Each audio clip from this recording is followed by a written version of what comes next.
Hello दोस्तों, स्वागत है आप सभी का हमारे यूट्यूब चैनल स्टडी हिट्स पर। तो दोस्तों, आज हम स्टार्ट करने वाले हैं क्लास 10 की ज्योग्राफी का एक बहुत ही इंपॉर्टेंट और इंटरेस्टिंग चैप्टर एग्रीकल्चर। ये चैप्टर नंबर 4 है। सो फ्रेंड्स, सोचो हम जो फूड डेली कंज्यूम करते हैं और इंडस्ट्रीज़ के लिए जो रॉ मटेरियल्स यूज़ होते हैं उनमें एग्रीकल्चर का कितना बड़ा रोल है। इंडिया को एग्रीकल्चरली इम्पॉर्टेंट कंट्री भी कहा जाता है क्योंकि हमारी पॉपुलेशन का एक लार्ज पार्ट डायरेक्टली या इनडायरेक्टली एग्रीकल्चर पर डिपेंड करता है।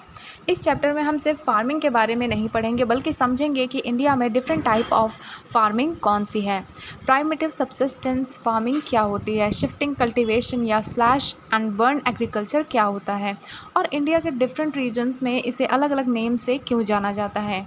साथ ही हम क्रॉपिंग पैटर्न, एग्रीकल्चर डेवलपमेंट और फार्मर्स के सामने आने वाले चैलेंजेस को भी सिंपल लैंग्वेज में समझेंगे। मैं इस पूरे चैप्टर को काफ़ी इजी लैंग्वेज में समझाने वाली हूँ। एग्जाम्पल्स के साथ इसको एक्सप्लेन करेंगे ताकि कॉन्सेप्ट सिर्फ रटने तक ही नहीं बल्कि प्रॉपरली समझ में आए। सो अगर आपको एग्रीकल्चर चैप्टर ईजी, इंटरेस्टिंग और एग्जाम के पॉइंट ऑफ व्यू से स्ट्रॉन्ग बनाना है तो वीडियो को एंड तक ज़रूर देखिएगा। सो फ्रेंड्स, चैप्टर को स्टार्ट करते हैं। सो फ्रेंड्स, इंडिया की लगभग 2/3 पॉपुलेशन एग्रीकल्चर एक्टिविटीज़ में इंगेज्ड है। सिंपल वर्ड में इसका मतलब है कि बहुत सारे लोग फार्मिंग, क्रॉप प्रोडक्शन और एग्रीकल्चर से रिलेटेड काम करते हैं। एग्रीकल्चर को प्राइमरी एक्टिविटी कहा जाता है क्योंकि ये डायरेक्टली नेचर से रिसोर्सेज लेकर यूज़फुल प्रोडक्ट प्रोवाइड करती है। एग्रीकल्चर से हमें फूड ग्रेन मिलते हैं जैसे राइस और व्हीट। इंडस्ट्रीज़ के लिए रॉ मटेरियल मिलते हैं, टी, कॉफ़ी और स्पाइसेस जैसे प्रोडक्ट मिलते हैं। कुछ एग्रीकल्चर प्रोडक्ट दूसरे कंट्रीज़ को एक्सपोर्ट भी किए जाते हैं।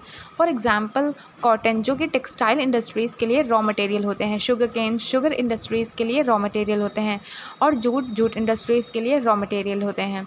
तो इसका मतलब है एग्रीकल्चर सिर्फ फूड प्रोड्यूस नहीं करता बल्कि इंडस्ट्रीज़ और एक्सपोर्ट में भी इम्पॉर्टेंट रोल प्ले करता है। अब फ्रेंड्स, हम देखते हैं types of farming. Agriculture India में बहुत पुराने टाइम से की जा रही है, यानी खेती भारत में बहुत पुराने टाइम से की जा रही है। टाइम के साथ फार्मिंग के मेथड्स चेंज हुए हैं। फार्मिंग के मेथड में इन चीज़ों पर डिपेंड करता है। फार्मिंग का मेथड मेनली इन चीज़ों पर डिपेंड करता है।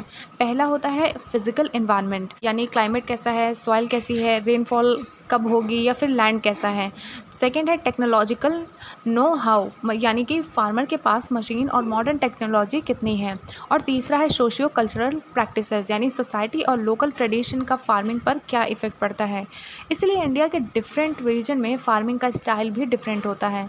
फार्मिंग सब्सिस्टेंस फार्मिंग से कमर्शियल फार्मिंग तक हो सकती है। सब्सिस्टेंस फार्मिंग क्या है? जब फार्मर मेनली अपने और अपने फैमिली के यूज़ के लिए क्रॉप्स ग्रो करता है, उसे सब्सिस्टेंस फार्मिंग कहते हैं। कमर्शियल फार्मिंग क्या है? जब क्रॉप्स मेनली मार्केट में सेल करके प्रॉफिट अर्न करने के लिए प्रोड्यूस किए जाते हैं, उसे कमर्शियल फार्मिंग कहते हैं। तो ये तो था आपका टाइप्स ऑफ फार्मिंग। अब हम लोग सबसे पहला टाइप देखते हैं, primitive subsistence farming. So friends, primitive subsistence farming, ये फार्मिंग इंडिया के कुछ लिमिटेड एरियाज़ में अभी भी प्रैक्टिस की जाती है। इस टाइप की फार्मिंग में farmers small patches of land पर फार्मिंग करते हैं, यानी बहुत बड़े फार्म्स नहीं होते हैं। इसमें generally primitive simple tools use किए जाते हैं जैसे हो यानी खुरपी या फिर कुदाल, डाउ एक ट्रेडिशनल कटिंग टूल होता है और डिगिंग स्टिक यानी ज़मीन खोदने के लिए स्टिक। इस फार्मिंग में मेनली फैमिली या कम्युनिटी लेबर का यूज़ भी होता है। एक्टिव सब्सिस्टेंस फार्मिंग नेचर पर बहुत स्ट्रांगली डिपेंडेंट होती है। इसका सक्सेस मेनली डिपेंड करता है मॉनसून। अगर रेनफॉल अच्छी हुई तो क्रॉप्स अच्छे ग्रो हो सकते हैं। नेचुरल फर्टिलिटी ऑफ सॉइल्स, यानी सॉइल नेचुरली फर्टाइल है या नहीं, ये इंपॉर्टेंट है। और तीसरा कंडीशन होता है एनवायरमेंटल कंडीशन।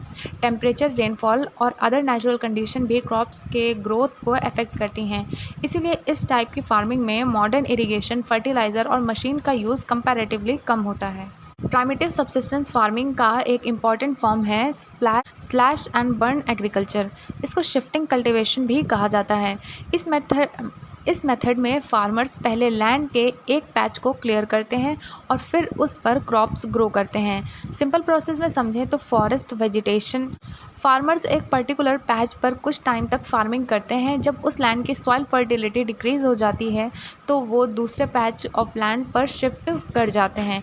इसी वजह से इसे शिफ्टिंग कल्टीवेशन कहा जाता है। जब फार्मर एक लैंड पैच को छोड़कर दूसरे पैच पर चले जाते हैं तो पुरानी लैंड को कुछ टाइम के लिए रेस्ट मिलता है। इस पीरियड में नेचुरल प्रोसेस के थ्रू सॉइल की फर्टिलिटी ग्रेजुअली इम्प्रूव हो सकती है, यानी नेचर को सॉइल को रिकवर करने का टाइम मिलता है। लेकिन इस फार्मिंग की लैंड प्रोडक्टिविटी जनरली लो होती है because farmer usually modern fertilisers या अदर मॉडर्न एग्रीकल्चर इनपुट्स का यूज़ नहीं करते हैं। हम समझते हैं लैंड प्रोडक्टिविटी का मतलब क्या होता है। एक पर्टिकुलर पीस ऑफ लैंड से कितनी एग्रीकल्चर प्रोडक्शन मिल रहा है।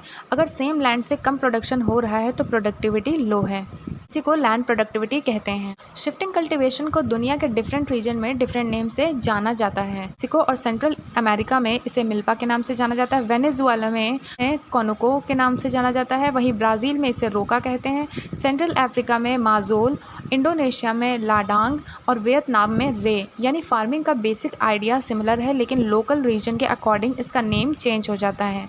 भी शिफ्टिंग कल्टीवेशन को डिफरेंट स्टेट रीजन में डिफरेंट नेम्स दिए गए हैं। फॉर एग्जांपल मध्य प्रदेश में इसे बेवाड़ या दहिया कहते हैं, आंध्र प्रदेश में पोडू, उड़ीसा में पामा डाबी, कोमान या ब्रिंगा, वेस्टर्न घाट में इसे कुमान बोलते हैं, साउथ ईस्टर्न राजस्थान में वोल्टर या वेलर कहते हैं, हिमालयन बेल्ट में खिल, झारखंड में कुरुवा और नॉर्थ ईस्टर्न स्टेट में इसे झूमिंग बोलते हैं। नॉर्थ ईस्ट इंडिया में शिफ्टिंग कल्टीवेशन को कॉमनली झूम या झूमिंग कहा जाता है। इसके अलावा मणिपुर, बस्तर, छत्तीसगढ़, अंडमान एंड निकोबार में भी शिफ्टिंग कल्टीवेशन के फॉर्म मिलते हैं। अब हम समझते हैं कि झूमिंग का मतलब क्या होता है। झूमिंग basically slash and burn agriculture का लोकल नेम है, स्पेशली नॉर्थ ईस्टर्न इंडिया में। इसमें फार्मर्स एक पैच ऑफ लैंड को क्लियर करता है, उस पर कल्टीवेशन करता है और जब सॉइल की फर्टिलिटी रिड्यूस हो जाती है तो न्यू पैच पर शिफ्ट कर सकता है। इसी रीज़न से इसे शिफ्टिंग कल्टीवेशन कहा जाता है। अब आप लोग ये डायग्राम देख सकते हैं जो फिगर दिया हुआ है। इस इमेज में जो फील्ड दिखाई गई है वो shifting cultivation slash and burn agriculture से रिलेटेड एरिया को रिप्रेजेंट करता है। इस टाइप की फार्मिंग में लैंड को पैचेस में यूज़ किया जाता है और कल्टीवेशन के बाद लैंड को नेचुरल रिकवरी के लिए छोड़ दिया जाता है। अब हम देखते हैं रिंजा की स्टोरी, जो कि शिफ्टिंग कल्टीवेशन पर ही बेस्ड है। इसमें रिंजा नाम की एक लड़की के बारे में बताया गया है। वो असम में दीपू के आउटस्कर्ट के एक स्मॉल विलेज में अपनी फैमिली के साथ रहती है। उसकी फैमिली फार्मिंग के लिए एक पीस ऑफ लैंड क्लियर करती है। इस प्रोसेस में वेजिटेशन को हटाया जाता है और ट्रेडिशनल मेथड से लैंड को कल्टीवेशन के लिए प्रिपेयर किया जाता है। रिंजा कभी कभी अपनी फैमिली की फील्ड में इरिगेशन में भी हेल्प करती है। वो नियर बाई स्प्रिंग से बैम्बू कैनाल्स के थ्रू फील्ड तक वाटर पहुंचाने में हेल्प करती है। रिंजा को अपना विलेज और सराउंडिंग बहुत पसंद है और वो वहीं रहना चाहती है। लेकिन एक प्रॉब्लम है, उसकी फैमिली को पता है कि सॉइल की फर्टिलिटी ग्रेजुअली डिक्रीज़ हो रही है। इसीलिए नेक्स्ट सीज़न में उन्हें फार्मिंग के लिए fresh new patch land search करना पड़ेगा। इस स्टोरी का मेन पॉइंट शिफ्टिंग कल्टीवेशन और झूम कल्टीवेशन को एक्सप्लेन करना है। पहले आप लोगों ने देखा कि एक लैंड पैच वो लोग देखते हैं, फिर उस पर फार्मिंग करते हैं, सॉइल फर्टिलिटी वहाँ की डिक्रीज़ होती है, फिर वो लोग सर्च करते हैं न्यू लैंड पैच पर शिफ्ट करने का। सो फ्रेंड्स, अब हम बढ़ते हैं अपनी next heading intensive subsistence farming पर। ये फार्मिंग मेनली उन एरियाज़ में प्रैक्टिस्ड होती है जहाँ लैंड पर पॉपुलेशन का प्रेशर हाई होता है। सिंपल वर्ड्स में, अगर किसी एरिया में बहुत ज़्यादा पॉपुलेशन है लेकिन अवेलेबल एग्रीकल्चर लैंड लिमिटेड है तो फार्मर्स को सेम लिमिटेड लैंड से मैक्सिमम पॉसिबल प्रोडक्शन लेना पड़ता है। इसीलिए इसे इंटेंसिव फार्मिंग कहा जाता है। इस फार्मिंग की main characteristic high population, pressure on land, लोग ज़्यादा हैं और एग्रीकल्चर लैंड लिमिटेड है। सेकंड है लेबर इंटेंसिव फार्मिंग, इसमें ह्यूमन लेबर का यूज़ बहुत ज़्यादा होता है। तीसरा high dose of biochemical inputs यानी फर्टिलाइजर्स और अदर एग्रीकल्चर इनपुट का यूज़ किया जाता है। इरीगेशन का यूज़ यानी क्रॉप्स को सफिशिएंट वाटर प्रोवाइड करने के लिए इरीगेशन इंपॉर्टेंट होता है। इसमें यह होता है कि लिमिटेड लैंड से मैक्सिमम प्रोडक्शन लेना होता है। सपोज़ करिए कि एक फार्मर के पास लैंड है, उसके बाद जब लैंड नेक्स्ट जनरेशन को इनहेरिट होती है तो वो लैंड फैमिली के डिफरेंट मेंबर में डिवाइड हो सकती है, फिर नेक्स्ट जनरेशन में वो और डिवाइड हो सकती है। तो इवेंचुअली लैंड होल्डिंग इतनी स्मॉल हो सकती है कि उस पर फार्मिंग करना अनइकोनॉमिकल हो जाता है। अनइकोनॉमिकल का मतलब लैंड इतनी छोटी हो जाए कि फार्मिंग से सफिशिएंट इनकम प्रॉफिट जनरेट करना डिफ़िकल्ट हो। लेकिन फार्मर के पास लाइवलीहुड का अल्टरनेटिव सोर्स नहीं होता, इसीलिए वो लिमिटेड लैंड से मैक्सिमम आउटपुट लेने की कोशिश करते हैं। इसी वजह से एग्रीकल्चर लैंड पर इनॉर्मस प्रेशर होता है। अब हम बढ़ते हैं अपने नेक्स्ट टाइप पर, कॉमर्शियल फार्मिंग। इनका मेन पर्पस होता है क्रॉप्स को मेनली मार्केट में सेल करने के लिए प्रोड्यूस करना। इस फार्मिंग में मॉडर्न एग्रीकल्चर टेक्नोलॉजी और इनपुट्स का यूज़ ज़्यादा होता है। इंपॉर्टेंट इनपुट्स अगर हम बात करेंगे तो वो हैं HYV सीड्स यानी high yielding variety seeds, chemical fertiliser, insecticides, pesticides, modern agriculture method इनका यूज़ करके फार्मर का एम होता है हायर प्रोडक्टिविटी अचीव करना। कॉमर्शियल फार्मिंग में एक इम्पॉर्टेंट पॉइंट है, एग्रीकल्चर का कॉमर्शलाइजेशन हर रीजन में सेम नहीं होता। यानी एक ही क्रॉप एक स्टेट में कॉमर्शियल क्रॉप हो सकती है, लेकिन दूसरे स्टेट में वही क्रॉप सब्सिस्टेंस क्रॉप हो सकती है। एग्जाम्पल, हरियाणा और पंजाब में राइस प्रोडक्शन होता है, ये यहाँ पे कॉमर्शियल क्रॉप है क्योंकि वहाँ राइस प्रोडक्शन मेनली मार्केट के लिए किया जा सकता है। लेकिन वहीं उड़ीसा में राइस एक सब्सिस्टेंस क्रॉप है, यानी वहाँ राइस का प्रोडक्शन फार्मर के अपने कंजप्शन के लिए कंपैरेटिवली मोर इम्पॉर्टेंट होता है। अब हम देखते हैं प्लांटेशन फार्मिंग। प्लांटेशन फार्मिंग भी कॉमर्शियल फार्मिंग का एक टाइप है। इसमें यूजुअली एक सिंगल क्रॉप को लार्ज एरिया ऑफ लैंड पर ग्रो किया जाता है, इसीलिए प्लांटेशन फार्मिंग को often large scale single crop farming के फॉर्म में समझ सकते हो। फॉर एग्जांपल, अगर एक बहुत बड़े एरिया में मेनली बनाना ही ग्रो किया जा रहा है तो वो प्लांटेशन फार्मिंग का एग्जाम्पल हो सकता है। So friends, plantation generally large tract of land cover करते हैं। लार्ज स्केल प्लांटेशन चलाने के लिए कैपिटल इन्वेस्टमेंट चाहिए, मॉडर्न इनपुट्स होने चाहिए, लेबर चाहिए, ट्रांसपोर्टेशन और प्रोसेस फैसिलिटीज़ चाहिए। प्लांटेशन में माइग्रेंट्स लेबर भी हेल्प करते हैं। माइग्रेंट लेबर्स का मतलब है ऐसे वर्कर जो काम के लिए अपने यूजुअल होम रीजन से किसी दूसरे प्लेस पर मूव करते हैं। अब हम देखते हैं प्लांटेशन का प्रोड्यूस कहाँ यूज़ होता है। प्लांटेशन में जो प्रोड्यूस होता है वो जनरली रिस्पेक्टिव इंडस्ट्रीज़ के रॉ मटेरियल के रूप में यूज़ होता है।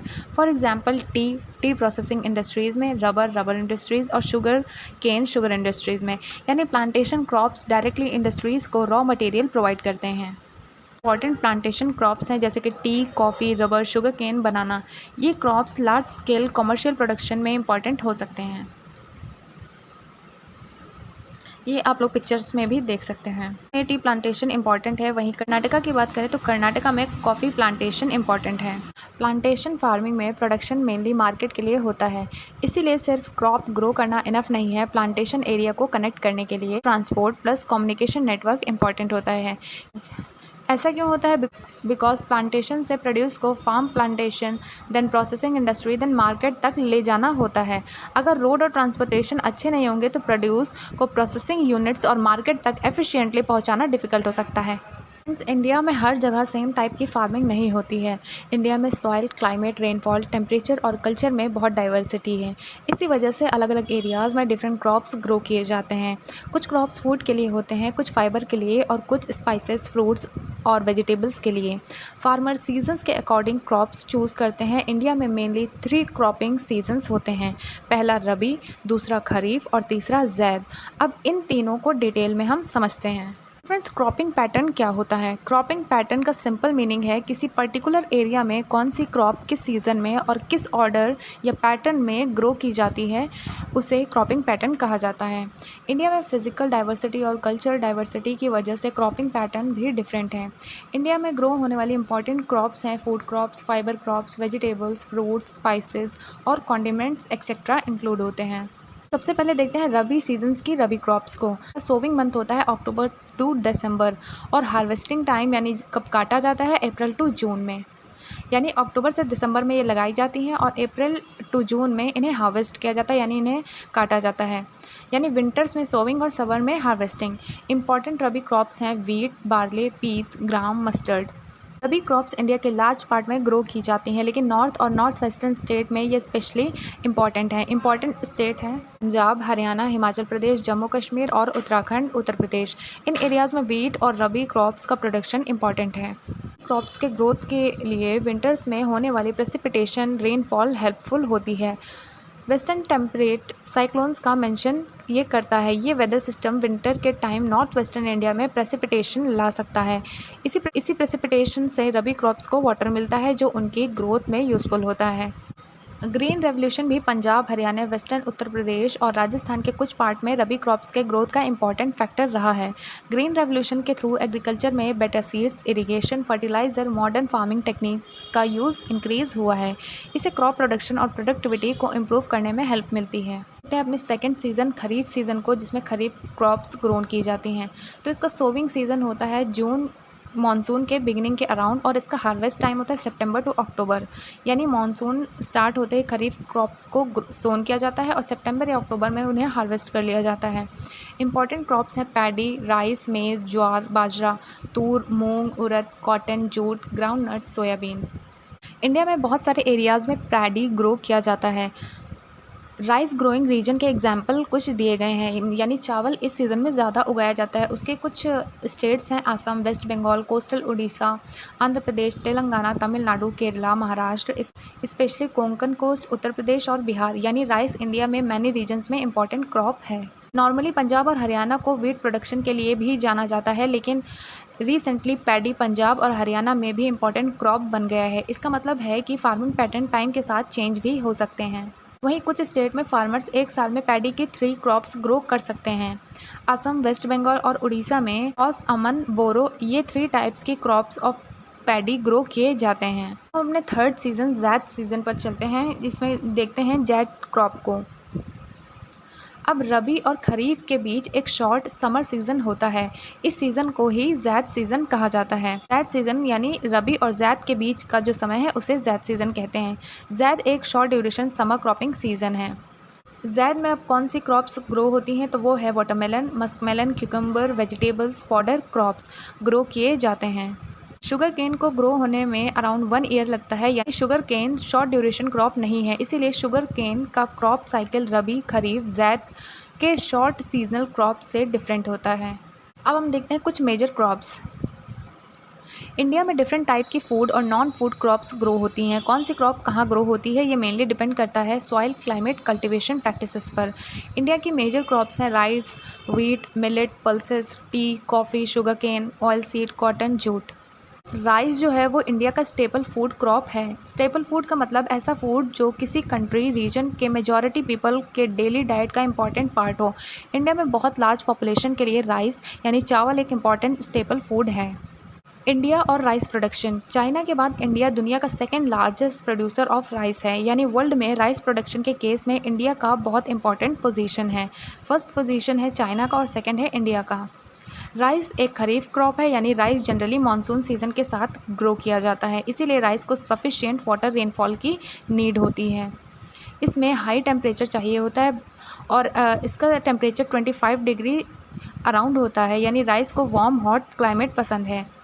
राइस को हाई ह्यूमिडिटी, हाई रेनफॉल की रिक्वायरमेंट होती है। अबव 100 सेंटीमीटर रेनफॉल होनी चाहिए। फ्रेंड्स, ये था राइस के बारे में, यानी पैडी के बारे में। अब हम लोग ये आप लोग अपने बुक में डायग्राम भी देख सकते हैं राइस कल्टीवेशन का, और पिक्चर में सोन किया गया है राइस को, और सेकंड पिक्चर में हार्वेस्ट तक पहुंच गई हैं। यहाँ से अब हार्वेस्ट कर लिया जाएगा, यानी उन्हें काटा जाएगा। लोग अपने बुक में ये मैप देख सकते हैं। इस मैप में डिस्ट्रीब्यूशन ऑफ राइस में और कौन सा स्टेट में मेजर क्रॉप प्रोडक्शन राइस है वो आप लोग इस मैप में देख सकते हैं। राइस मेनली एरियाज़ में ग्रो होता है northern plains, north eastern India, coastal areas और डेल्टिक रीजन्स में। अब ये डेल्टिक रीजन्स क्या होते हैं? जहाँ रिवर समुद्र में एंटर करने से पहले सेडिमेंट डिपॉजिट करके डेल्टा बनाती है, उस एरिया को डेल्टिक रीजन कहते हैं। राइस के लिए ये एरिया सूटेबल होते हैं बिकॉज यहाँ वाटर अवेलेबिलिटी अच्छी होती है। नॉर्मली राइस को ज़्यादा रेनफॉल और वाटर चाहिए होता है, लेकिन कैनाल्स और ट्यूबवेल के डेवलपमेंट की वजह से अब राइस उन एरियाज़ में भी ग्रो किया जा सकता है जहाँ रेनफॉल कंपैरेटिवली कम होती है। For example Punjab, Haryana, western UP, Rajasthan के कुछ पार्ट्स में।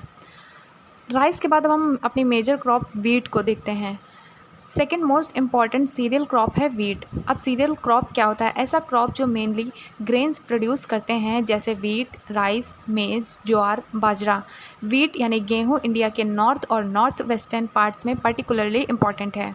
रबी क्रॉप है, यानी इसे मेनली विंटर सीजन में ग्रो किया जाता है। को चाहिए होता है कूल ग्रोइंग सीजन और ब्राइट शाइनिंग ड्यूरिंग राइपनिंग, यानी जब वीट मेच्योर राइपन हो रहा हो तब ब्राइट सनशाइन हेल्पफुल होती है। वीट को approximately 50 to 75 centimetre annual rainfall चाहिए होती है। ये नॉर्थ वेस्टर्न पार्ट में इंपॉर्टेंट वीट ग्रोइंग रीजन है, गंगा और सतलुज प्लेन। वहीं black soil region of Deccan region का ब्लैक सॉइल एरिया भी वीट कल्टीवेशन के लिए इंपॉर्टेंट होता है।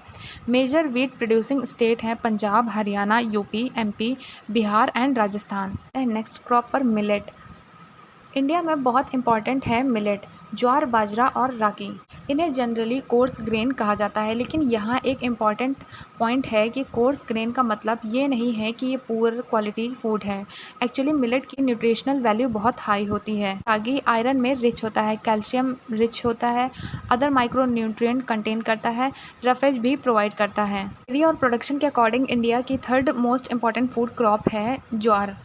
ज्वार मेनली रेन फेड क्रॉप है। रेन फेड क्रॉप का मीनिंग होता है ऐसी क्रॉप जो मेनली नेचुरल रेनफॉल पर डिपेंड करती हैं, इरिगेशन पर नहीं।